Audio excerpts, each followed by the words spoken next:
ओम शांति 24 अगस्त 2023 प्रातः मूल्य। ओम शांति। बाप दादा मधुबन। मीठे बच्चे, अव्यभिचारी याद से ही तुम्हारी अवस्था अचल अडोल बनेगी। पुरुषार्थ करो एक बाप के सिवाय दूसरा कुछ भी याद न आए। प्रश्न, शिव बाबा कौन सी सर्विस करते हैं और तुम बच्चों को क्या करना है? उत्तर, संगम पर शिव बाबा सभी आत्माओं को कब्र से निकालते हैं, अर्थात आत्मा जो देह अभिमान में आकर पतित बन गई हैं, उन्हें पतित से पावन बनाने की सर्विस करते हैं। तुम बच्चे भी बाप के साथ साथ सबको शांतिधाम और सुखधाम का रास्ता बताने के लिए लाइट हाउस बनो। तुम्हारी एक आंख में मुक्ति और दूसरी आंख में जीवन मुक्ति हो। गीत, किसने ये सब खेल रचाया? ओम शांति। यह वास्तव में भक्ति मार्ग का गीत है। कोई है जरूर जिसकी ये महिमा है। बच्चे अच्छी रीति समझ सकते हैं कि ये बाप ही है जो सब कुछ करते हैं। करण करावनहार है। सिख लोग बहुत महिमा गाते हैं क्योंकि नया धर्म है और यह है बहुत पुराना धर्म। गाते हैं एको अहंकार। ओम का अर्थ भी बाबा ने बहुत अच्छी रीति समझाया है। वह तो बहुत लंबा चौड़ा अर्थ कर देते हैं। मैं कहता हूँ मैं परमात्मा परम धाम का रहने वाला हूँ। मैं पुनर्जन्म में नहीं आता हूँ, तुम पुनर्जन्म में आते हो। बाप बच्चों को बैठ परिचय देते हैं। मैं बच्चों के सामने ही प्रत्यक्ष हूँ। इन्हों को समझाया है मैं हूँ परमपिता परमात्मा जिसको तुम आत्मा भक्ति मार्ग में याद करती हो।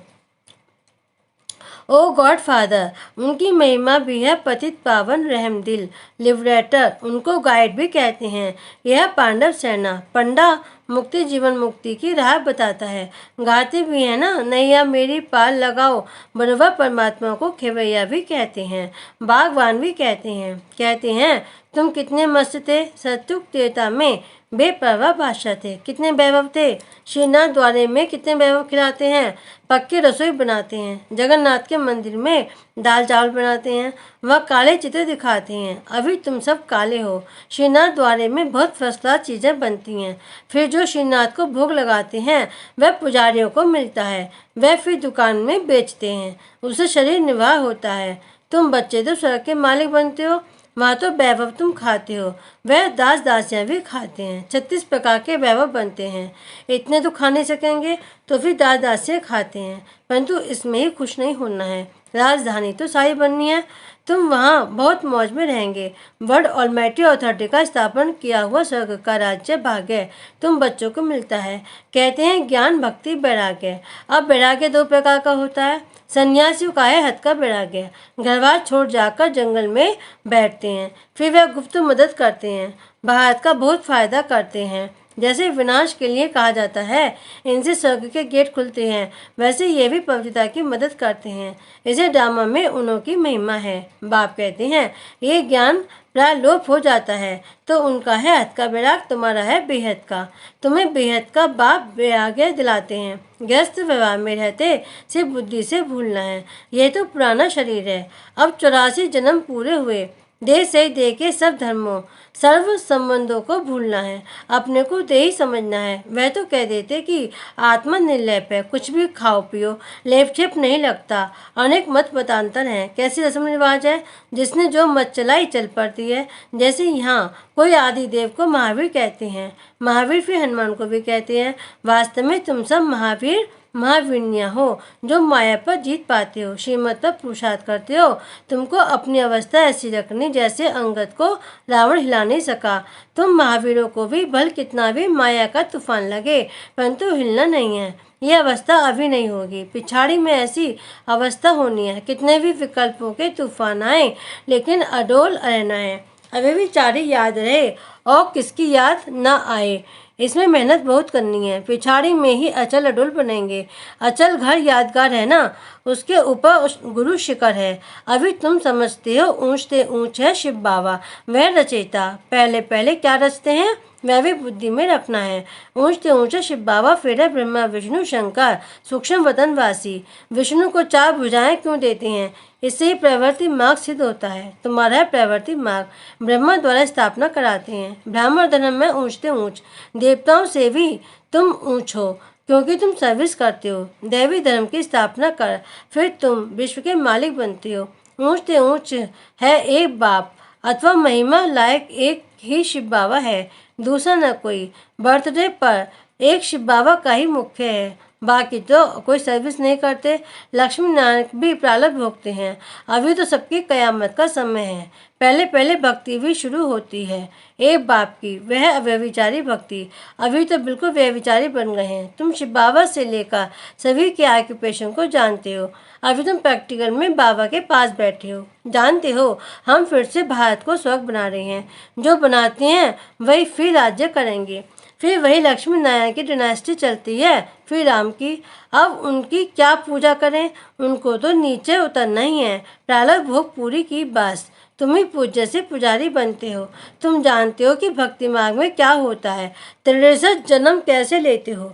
अभी तुम ब्राह्मण हो, फिर ब्राह्मण से देवता, क्षत्रिय, वैश्य, शूद्र वर्णों में आएंगे। ये ड्रामा अनादि बना हुआ है, कोई रोक नहीं सकता। बाजोली खेली जाती है ना, तीर्थ पर बाजोली खेलते जाते हैं। आगे बाजोली का बड़ा प्रभाव था, अभी तो अनेकानेक मतें निकल पड़ी हैं। सिवाय एक बाप के और कोई मुक्ति जीवन मुक्ति दे नहीं सकता। अब तुम्हारी एक आंख में है मुक्ति, दूसरी आंख में है जीवन मुक्ति। बुद्धि कहती है हम लाइट हाउस हैं, तुम हो मनुष्य को रास्ता दिखाने वाले लाइट हाउस। पहले पहले जाना है स्वीट होम। अभी नाटक पूरा होना है। तुम बच्चे जानते हो कि यह सच्ची गीता आदि क्यों बनाते हैं। जो कच्चे हैं वह पढ़कर पक्के बने, बाकी तो ये सब खत्म हो जाने हैं। फिर वही गीता आदि निकलेगी। गीता का एक श्लोक उठाकर उसका अर्थ करते आए जाते हैं। गीता में तो है भगवानुवाच, गीता भगवान ने सुनाई थी, परंतु समझते नहीं है। बाप कहते हैं मैं इन शास्त्रों से नहीं मिलता हूँ। जब भक्ति पूरी होती है तब मैं आता हूँ। ज्ञान के दिन, भक्ति है रात। आधा कल्प है रावण का राज्य। रावण देखने में नहीं आता है, बुद्धि से समझ सकते हैं। इनमें काम का भूत है, क्रोध का भूत है। यह अशुद्ध अक्षर सत्युग में काम नहीं आते। यहाँ तो एक दो को गाली देते रहते हैं। यह सब बातें सत्युग में नहीं होती। अभी तुम समझते हो बाप पतित पावन स्वर्ग का रचयिता है। स्वर्ग रचकर फिर अपने को छिपा लेते हैं। इनको कोई भी जान नहीं सकता। बल शिव का चित्र है, परंतु पता कुछ भी नहीं। शिव बाबा कब आया, कैसे आया, ब्रह्मा विष्णु शंकर का क्या राज है, वह कहाँ रहते हैं। लक्ष्मी नारायण को सतयुग में इतनी ऊंच राजाई कैसे मिली, कलयुग में तो है नहीं। कैसे वे राजाई पाते हैं। अब तुम समझते हो बच्चों को बाप से अच्छी रीति पढ़कर फिर औरों को पढ़ाना है। बाप सभी बच्चों को कहते हैं कि मेरे सिकिल्दे बच्चे, ओ मेरे सालिग्रामों, मैं इस शरीर में आकर तुमको समझाता हूँ। इस ब्रह्मा का तन लिया हुआ है। ब्रह्मा से ब्राह्मण पैदा होते हैं और कोई सत्संग में ऐसे कोई मना नहीं होती। यह मना करते हैं, विष पर झगड़े होते हैं, जिसके लिए ही बाप कहते हैं ये विष आदि मदन दुखी देते हैं। यह नंबर 1 दुश्मन।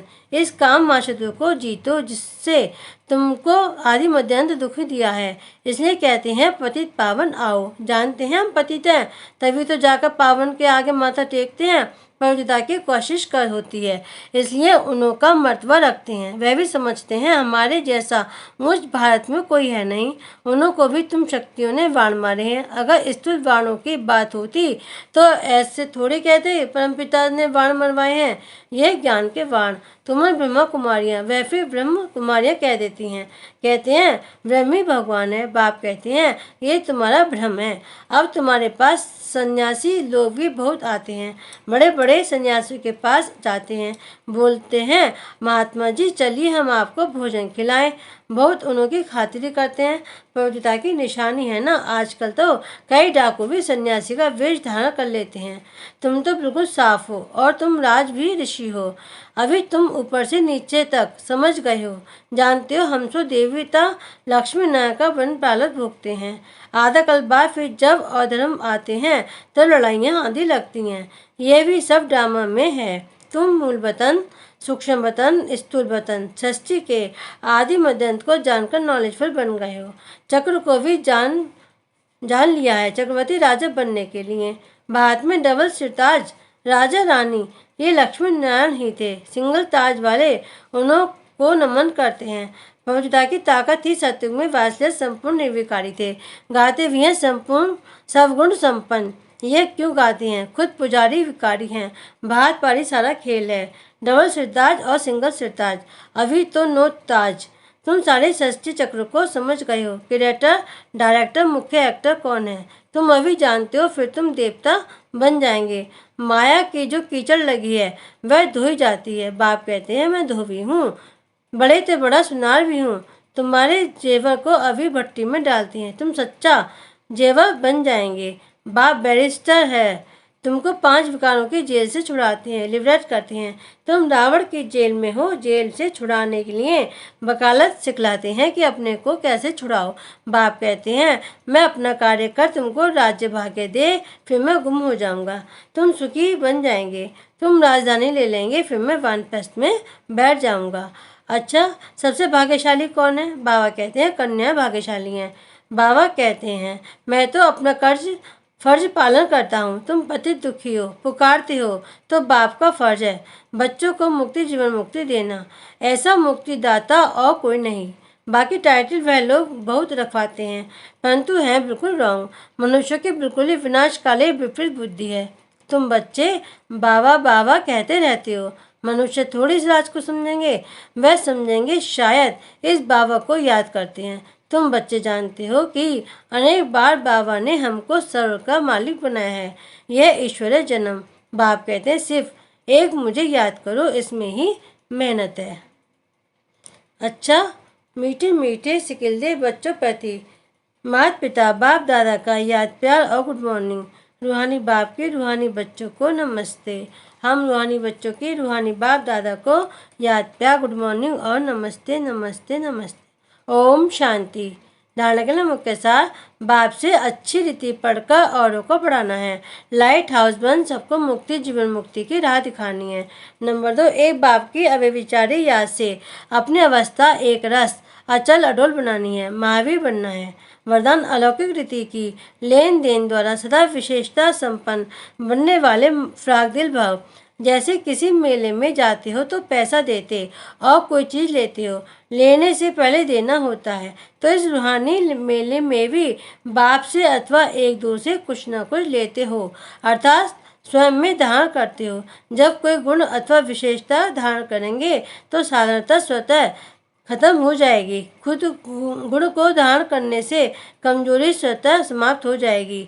तो यही देना हो जाता है। हर सेकंड ऐसी लेन देन करने में फ्राक दिल बनो तो विशेषताओं से संपन्न बन जाएंगे। स्लोगन, अपनी विशेषताओं का प्रयोग करो तो हर कदम में प्रगति का अनुभव होगा। ओम शांति।